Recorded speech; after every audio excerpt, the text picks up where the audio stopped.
नमस्ते, आपके साथ में हूं जयप्रकाश शर्मा और हम इस बुलेटिन में आपको दिखाएंगे घोसी और बागेश्वर उपचुनाव की रिपोर्ट, यानी पूरी ग्राउंड रिपोर्ट। कौन आगे चल रहा है, कौन पीछे। मऊ से इस वक्त एक बड़ी खबर आ रही है। घोसी उपचुनाव में समाजवादी पार्टी दूसरे राउंड में आगे चल रही है। आपको बता दें, दूसरे राउंड के बाद 13,372 वोटों से सपा के सुधाकर सिंह आगे निकल गए हैं। समाजवादी पार्टी ने लीड बना रखी है। सपा के सुधाकर सिंह बीजेपी के दारा सिंह से आगे निकले। सुबह 8 बजे से मतदान केंद्रों पर मतगणना जारी है। 5 सितंबर को डाले गए थे वोट। मतगणना केंद्र पर सुरक्षा के बड़े कड़े इंतजाम है। तो वोटों की गिनती चल रही है, आपको बता दें, लेकिन समाजवादी पार्टी के सुधाकर सिंह आगे चल रहे हैं। ये बड़ी खबर है। अभी दूसरे राउंड में 1372 और करीब आपको बता दें 15 से 20 राउंड हो सकते हैं, इससे भी ज्यादा राउंड हो सकते हैं और उसमें आगे पता चलेगा कौन आगे निकल रहा है, कौन पीछे निकल रहा है। लेकिन दूसरे राउंड में 1372 वोटों से समाजवादी पार्टी के सुधाकर सिंह आगे निकल गए। अब देखना होगा कि दारा सिंह चौहान आगे निकल पाते या नहीं निकल पाते। ये बड़ी खबर ग्राउंड जीरो से आपको बता रहे हैं।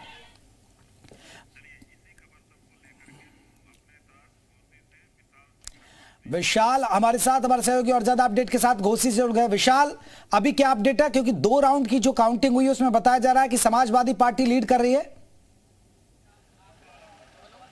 देखिए, बिल्कुल सपा के प्रत्याशी हैं सुधाकर सिंह, जो दूसरे राउंड में फिलहाल बढ़त बनाए हुए हैं। पहले राउंड में भी उन्होंने जो है बढ़त बनाई थी और दूसरे राउंड में भी करीब 1300 के ऊपर जो है बढ़त उनकी बरकरार है। तो फिलहाल अभी कुछ देर के बाद जब तीसरे राउंड की अनाउंसमेंट होगा तब मालूम चल पाएगा कि क्या कुछ स्थितियां हैं। लेकिन फिलहाल 2 राउंड के लिए ये कह सकते हैं कि सपा के लिए फिलहाल शुभ संकेत है।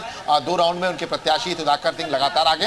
हालांकि अभी चूंकि इनिशियल स्टेट है तो ऐसे में ये कहना कि बहुत ज़्यादा आगे, क्योंकि मार्जिन बहुत ज़्यादा नहीं है कि महज जो है 1300 के आसपास का ये पूरा मार्जिन है। तो जाहिर सी बात है कि अभी काफ़ी राउंड बाकी हैं और क्या कुछ स्थितियां होंगी ये जो है अगले कुछ राउंड में क्लियर हो जाएगा। लेकिन फिलहाल अगर अभी की बात करें तो सपा के लिए फिलहाल एक सुखद खबर है कि उनके प्रत्याशी सुधाकर सिंह यहाँ पर बढ़त बनाए हुए हैं। दारा सिंह चौहान फिलहाल सुधाकर सिंह से पीछे चले। लेकिन एक खास बात है कि नोटा का भी प्रयोग किया जा रहा है, जिस बात का जिक्र हम लगातार करते आए हैं कि बसपा के जो वोटर थे वो घर से निकले या नहीं। बिल्कुल विशाल, इस बिंदु पर भी हम चर्चा करेंगे आपसे विस्तार से कि आखिरकार क्या वाकई में नोटा के कितने वोट पड़ रहे हैं और नोटा का इस्तेमाल ज्यादा हुआ तो कहीं ना कहीं मायावती की अपील का असर भी हुआ। इस बिंदु पर भी मैं आपसे चर्चा करूंगा। लेकिन आपसे जानना चाहूंगा, जिस तरह अभी दूसरे राउंड में समाजवादी पार्टी आगे चल रही है, अमूमन ऐसा होता है कि पहले जो जिस बूथ पर उस उम्मीदवार का दबदबा होता है, उस पार्टी का दबदबा होता है, तो क्या अभी कोई जानकारी निकल कर आ रही है कि ये सुधाकर सिंह दबदबे वाले क्षेत्र के अभी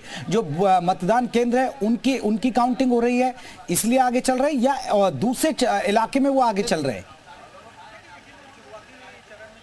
देखिए, जो बूथ है वो ये बूथ किसी भी क्षेत्र में नहीं आते हैं। ये बूथ जो है इसमें बसपा का जो है वोट माने जाते हैं। ये जो दलित बस्तियां हैं उधर का बूथ है ये। ऐसे में अभी जो मझावा इलाका है या घोसी प्रॉपर है, इनके जब बूथ के जो वोट हैं वो जब खुलेंगे तब जब उनके जो ईवीएम पर होंगे तब कुछ स्थिति स्पष्ट हो पाएगा। क्योंकि अभी अगर हम बात करें तो अभी ये चीज़ है, बिल्कुल देखिए, मार्जिन बहुत ज़्यादा ना होना सबसे बड़ी वजह यही है कि एक तरफा वोटिंग इन इलाकों में नहीं होती है। तो ऐसे में थोड़ा सा इंतजार करना पड़ेगा। और जब कुछ देर के बाद जब ये जिन इलाके जहां पर जो है बीजेपी का दबदबा है या जिन इलाके जहां सपा का दबदबा है, तब वहां पर मार्जिन जो है देखने को मिलेगा। क्योंकि ये मार्जिन तब तक जो है बहुत ज़्यादा नहीं होगा जब तक उन इलाकों में जहां पर उन पार्टियों का दबदबा रहा है, प्रत्याशी का व्यक्तिगत दबदबा रहा ये। लेकिन चूंकि सपा और भाजपा के बीच में जंग इसलिए ज़्यादा महत्वपूर्ण है क्योंकि इसमें सुधाकर सिंह वर्सेस दारा सिंह की लड़ाई जरूर थी, लेकिन ये लड़ाई ये भी थी कि यहाँ पर सपा ने बाहरी बनाम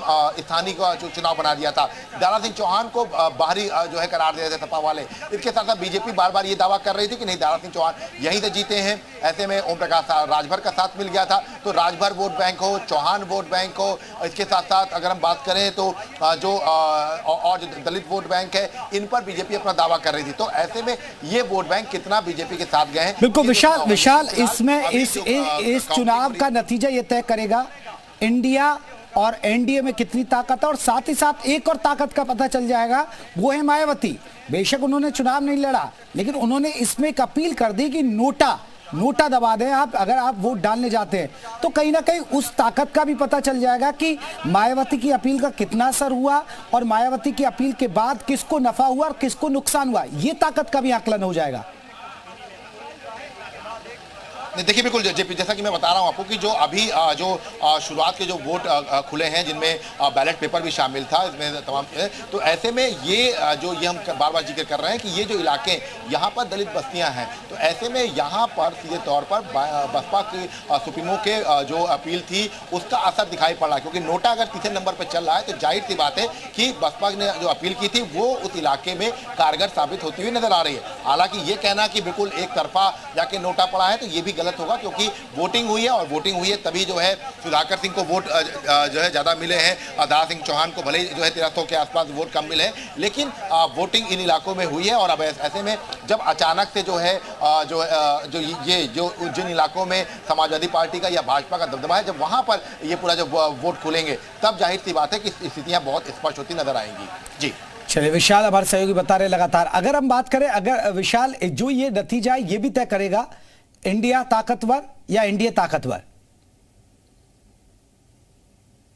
देखिए बिल्कुल, इंडिया वर्सेस एनडीए इसलिए भी है क्योंकि जैसा कि इंडिया के बाद ये पहला चुनाव है जो उत्तर प्रदेश, क्योंकि उत्तर प्रदेश देश का सबसे बड़ा सूबा है, 80 लोकसभा सीटें हैं, और जाहिर सी बात है कि इन सीटों पर सबकी निगाहें रहती हैं, क्योंकि केंद्र में अगर सत्ता बनानी है तो यहाँ पर सीटों पर अपना वर्चस्व कायम करना पड़ता है। तो ऐसे में गठबंधन की जो लड़ाई है उसमें अगर हम बात करें, चाहे रालोद हो चाहे वो समाजवादी पार्टी हो, जो गठबंधन का हिस्सा है इंडिया के, ये उत्तर प्रदेश में अपना जनाधार रखते हैं। इसके साथ साथ अगर हम एनडीए की बात करें तो एनडीए के सहयोगी दल, अपना दल